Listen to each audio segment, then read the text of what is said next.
Hair transplant एक दिन में कराना ज़्यादा अच्छा है या मल्टीपल सेशन में डिवाइड करके कराना ज़्यादा अच्छा है। सपोज आपको 3000 हेयर ग्राफ्ट की रिक्वायरमेंट है, तो क्या ये पूरे 3000 ग्राफ्ट एक ही दिन में करा लें, निकालें पीछे से, लगवा लें, ख़त्म काम। या फिर आप इसे 800 ग्राफ्ट के 4 सेशन कर लें या 600 ग्राफ्ट के 5 सेशन कर लें और उसको 5 दिन तक करते रहें, वो अच्छा है। कई सारे सेंटर हैं जो इस तरह से भी प्रैक्टिस कर रहे हैं, कुछ सेंटर्स जो हैं वो एक दिन में भी कर रहे हैं। तो क्या बेटर है आपके लिए, क्या ज़्यादा अच्छा है? हम एक दिन में करेंगे तो क्या अचीव होगा, या हम बहुत दिन में कराएंगे डिवाइड करके तो क्या एक्स्ट्रा बेनिफिट मिलेगा?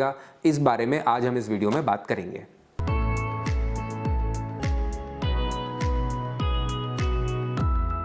नमस्कार दर्शकों, मैं हूं डॉक्टर अंकित। इंदौर सेंट्रल इंडिया में हमारा क्लिनिक सिचुएटेड है और हम इस चैनल के थ्रू कोशिश करते हैं कि हम हेयर ट्रांसप्लांटेशन से जुड़ी, बालों की केयर से जुड़ी महत्वपूर्ण बातें आप तक पहुंचाएं, जिससे आप अपना ट्रीटमेंट अच्छे से समझ सकें, प्रॉपरली आप कॉन्फिडेंटली अपने डॉक्टर से डिस्कस कर सकें और अपना एक बेहतर परिणाम आपको मिले। ये हमारी मंशा रहती है।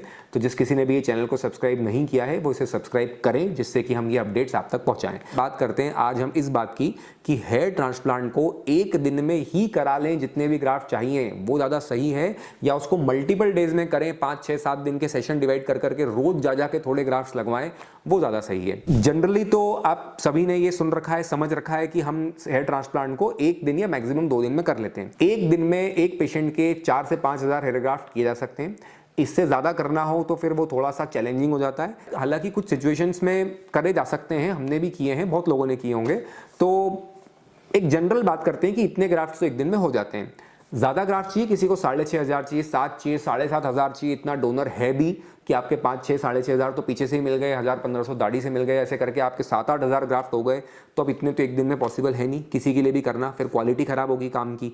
या आप 13, 14, 15 घंटे सेशन करेंगे तो वो पेशेंट की बॉडी के लिए अच्छा नहीं है, उससे दूसरे रिस्क कॉम्प्लिकेशन इकट्ठे होंगे। तो वो सब बातें हम नहीं करते हैं। और अगर हमें 5000 एक अपर लिमिट है, अगर इससे ज़्यादा करना हो किसी के, तो ऑलवेज बेटर कि हम उसको 2 दिन में डिवाइड करें और आराम से अच्छे से करें, पेशेंट को पूरा रेस्ट दें और फ्रेश माइंड से पूरा काम हो। पर कई बार ये भी देखने में आने लगा है या आता है कि भाई जब किसी को 4000 ग्राफ्ट की रिक्वायरमेंट है या 3500 ग्राफ्ट की रिक्वायरमेंट है, तो कुछ सेंटर्स ये भी बोलते हैं कि आप आए, हम इसे 800 ग्राफ्ट करके 5 दिन तक करेंगे, या हम 1000 ग्राफ्ट करके 4 दिन करेंगे, या वॉटेवर। मतलब इस तरह की सेटिंग की बात होती है कि आप अपना ऑफिस ब्रेक ना लें, एक दिन की भी आपको छुट्टी नहीं लेनी है। आप सुबह शाम अपने ऑफिस में काम करें, शाम को 2-3 घंटे के लिए यहाँ आ जाएं और हम 700-800 ग्राफ्ट करके आपको भेज देंगे। अगले दिन फिर आ जाएं, उसके 6 दिन तक आते रहें। तो मेरा इसमें एक आपसे कहना है कि ऐसा आपको क्यों करना है, What is the need for that? आप एक हेयर ट्रांसप्लांट सेशन को 800 ग्राफ्ट 5 दिन तक करेंगे या 6 दिन तक करेंगे, उससे क्या अचीव होगा? आप अदरवाइज एक मेडिकली फिट इंडिविजुअल हैं, जो लोकल एनेस्थीसिया की या दूसरी चीज़ों की आपको दिन भर में दवाई देनी है, वो आपकी बॉडी टॉलरेट करने की क्षमता रखती है। एक एनेस्थेटिस्ट डॉक्टर का सपोर्ट भी उसमें इन्वॉल्व है। आपको कोई इन्फेक्शन नहीं है, आपकी ब्लड टेस्ट वगैरह हो चुकी है, वो सब नॉर्मल है। आप 7-8-9 घंटे तो अपना कर सकते हैं, लेट सकते हैं, सभी करा ही रहे हैं इतने समय से, कोई बहुत बड़ी बात नहीं है। तो आपके अगर एक बार में जितने ग्राफ्ट्स निकल गए हेल्दी तरीके से, उसमें कोई हड़बड़ाहट नहीं की गई, आपके जो काम करने वाले हैं, डॉक्टर भी और उनकी टीम भी, वो उसमें ट्रेंड हैं, स्किल्ड हैं, एक्सपीरियंसड हैं, प्रोफेशनल हैं, तो वो कर लेते हैं, कर ही रहे हैं सब।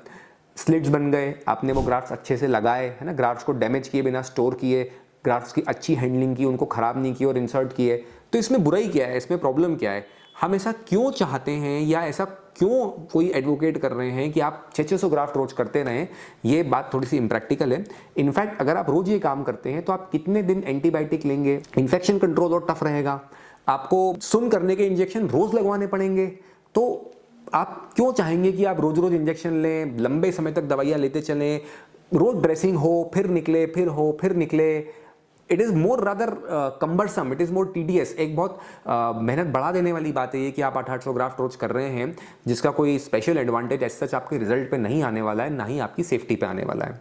कोई बहुत मेडिकली कॉम्प्रोमाइज इंडिविजुअल है जिसमें बिल्कुल आपको पता है कि इससे ज़्यादा लोकल एनेस्थीसिया जो है वो लगा ही नहीं सकते, बहुत बड़ा टेक्निकल रेस्ट्रिक्शन है, कोई दूसरी उनके साथ गंभीर मेडिकल समस्या है, तो एक बात अलग हो जाती है। पर दोस्तों, जब इतनी गंभीर मेडिकल समस्या हो किसी के साथ, तो फिर वो प्रोसेस करना है कि नहीं करना है, वही एक बड़ा क्वेश्चन हो जाता है। आपको हेयर ट्रांसप्लांटेशन करना भी चाहिए, नहीं करना चाहिए? अगर आप कोई क्रिटिकल प्रॉब्लम से गुजर रहे हैं, लाइफ एंड डेथ का कहीं मामला है किसी की सेहत पे, तो हेयर ट्रांसप्लांट कोई फिर आप उस वक्त ना करें तो ज़्यादा अच्छा है, मैं ये कहना चाहूँगा। नॉर्मल हम व्यक्ति की बात करें तो आराम से एक 7-8 घंटे का सेशन लोग ले सकते हैं, इसमें कोई बहुत बड़ा आश्चर्य नहीं है। रेगुलरली इतने सेंटर्स पर दुनिया भर में प्रोसेस हो रहा है। तो ये जो चीज़ है, इसको 600-800 ग्राफ्ट को 5-5 दिन तक करने वाली, इसमें आपको रादर इन्फेक्शन कंट्रोल टफ पड़ने वाला है। पेन मैनेजमेंट टफ पड़ने वाला है, आपका दवाई का ड्यूरेशन ज़्यादा होने वाला है, आपको रोज़ रोज़ जाना है तो आपको सून करने के इंजेक्शन रोज़ रोज़ लगवाने हैं। जो इंस्ट्रक्शंस हैं, जैसे आज मान लीजिए जिस एरिया में ग्राफ्ट किया है वहाँ पे आपको जो सलाइन स्प्रे वगैरह करना है, कुछ दिन ये सब करना है, ये आपको और डिस्टर्ब तरीके से लंबे समय तक करना पड़ेगा। तो इसका कोई बहुत बड़ा एडवांटेज आपको एज सच नहीं मिलने वाला है। आपका रिजल्ट जो है वो अगर हम एक दिन में भी 3.5 साढ़े 4 हज़ार ग्राफ्ट करते हैं तो वो कोई ख़राब नहीं आने वाला है, अच्छा ही आने वाला है। आप इन पिक्चर्स में देखेंगे सारे एक दिन में किए हुए रिजल्ट्स हैं, जिसमें कि ठीक ठाक आप देख पा रहे हैं कि डेंसिटी भी यहाँ पर है और लुक भी नेचुरल है। डोनर एरिया भी आप देखें इसमें अच्छी तरह से हील्ड है। I don't think there is any disadvantage of doing this many grafts in one day. इतने हेयर ग्राफ्ट एक दिन में कर लेने से कोई खास नुकसान है, और अगर आप इसको 4-5 दिन में डिवाइड करके करें 800-800 ग्राफ्ट तो कोई बहुत ग्रेट फ़ायदा है। तो इन माय ओपिनियन उसको मल्टीपल डेज में करके कोई ऐसा बहुत सिग्निफिकेंट एडवांटेज नहीं है। एक दिन में करके इजीली वो हो जाएगा और आपके लिए आसान रहेगा। आपको प्लान करना आसान है। आप रोज़ रोज़ जाके इंजेक्शन लगवाएंगे, उससे क्या मज़ा आएगा? कुछ भी नहीं। आप एक दिन में करेंगे तो आप फ्री हो जाएंगे उस काम से। आज किया, कल ड्रेसिंग खुली, बात खत्म। घर पे सलाइन स्प्रे करना है वो आप कर सकते हैं, उसमें कोई इशू नहीं है। तो वो तो आप 4 दिन में करेंगे तो भी करना है। तो मैं उम्मीद करता हूँ कि आपको मैं अपना ओपिनियन इस पर समझा पाया कि हेयर ट्रांसप्लांटेशन को हम 3,500-4 हज़ार हेयर ग्राफ्ट जो हैं वो हम एक दिन में करें या फिर हम उसको बहुत दिन तक डिस्ट्रीब्यूट करके करें। फिर भी अगर आपके मन में इससे जुड़े कोई सवाल हैं, आप बेशक इन नंबर्स पे कांटेक्ट करके हमसे पूछ सकते हैं। तो हमें इस बारे में आपको बता करके अच्छा लगेगा। मैं बहुत अच्छा स्वास्थ्य आप सभी के लिए विश करता हूँ। मेरी शुभकामनाएं सभी के साथ। धन्यवाद।